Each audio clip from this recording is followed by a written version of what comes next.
ازيكم عاملين ايه؟ معاكم نور من قناة نور ستايل. هعمل معاكم النهاردة صلصة المحشي او تقلية المحشي تكون جاهزة معانا في الفريزر. وقت ما نحب نعمل نسحبها على طول. انا معايا كمية كويسة قوي من البصل، هضربها في الكبة وهضرب الطماطم اللي معايا في الخلاط وهرجع لكم تاني. دلوقتي انا ضربت البصل، هاخد منه جزء كده خليه على جنب، في الاخر هقولكوا هعمل بيه ايه. والباقي معايا حلة فيها زيت، كمية كويسة زيت على النار، هحطه يصفر او يدبل بس فيها كده، وبعدين هنزل بالطماطم.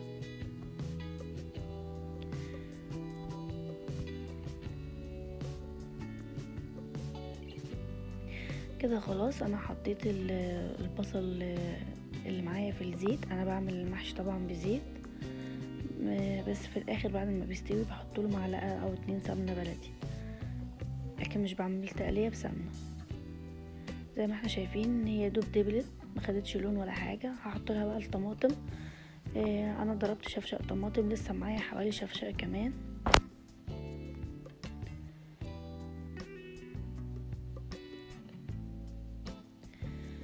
هبدأ بقى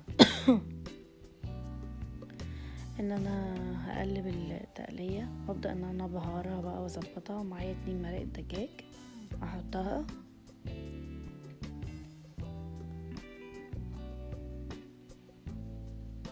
ومعايا فلفل اسمر. طبعا انا بحط يعني بهارات، يعني ممكن تفكروها كتير، مش كتير، لان انا لسه معايا طماطم هعصرها، فانا قلت اعمل معاكم التوابل كده وبعدين اكمل انا الباقي مع نفسي. هحط طبعا ملح. عايزه اقول لكم انا حطيت سكر، انا حطيت معلقه سكر او معلقه ونص كمان، بس عشان مش عارفه هي تقريبا مش في الفيديو.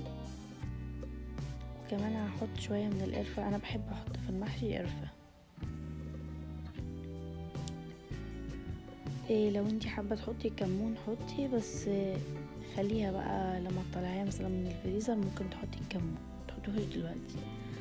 ده خلاص الصلصه بتتسبك زي ما انتم شايفين، خلصت اهي. هحط لها بقى كميه البصل اللي انا كنت حاطاها على جنب، عشان انا مكنتش عايزاها تفضل على النار كتير، يعني هي يدوب غلوه وهقفل عليها. هي يدوب البصل بقى في الغلوه دي يفضل كده له ريحه ونكهه معينه كده، جربيها هتعجبك جدا. كده خلاص التقليه يدوب تكه وهقفل عليها، وهرجع لكم تاني بقى بعد ما تبرد نعبيها مع بعض.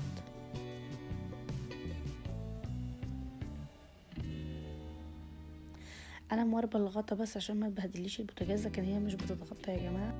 وبكده خلاص التقليه بتاعتي جاهزه. انا الحله الصغيره دي بتعمل لي حله 3 كوبايات رز، بتعمل لي حله كويسه يعني مناسبه، فانا هملاها ومعايا كيس حطاه في الكنكه كده علشان ما بهدلش الدنيا، يعني اعرف اتحكم فيها وانا بحط. فانا كده ملوها كويس. طبعا وقت الاستخدام بقى لو انا حبيت ازود صلصه اظبط بيها اللون يجي لونها كويس يعني هحط، ولو حابه احط بقى كمون او اي توابل زياده هحط، بس انا شايفه ان هو كده كويس.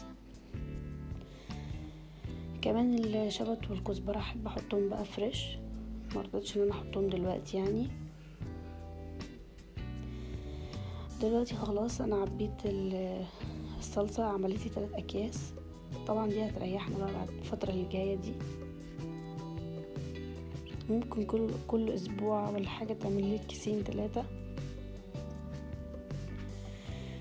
لو عجبك الفيديو ما تنسيش تعملي لي لايك وشير وسبسكرايب، ما تنسيش تفعلي الجرس عشان يوصلك كل جديد. اشوفك في فيديو جديد، استنوني في الفيديوهات الجايه كتير. باي باي.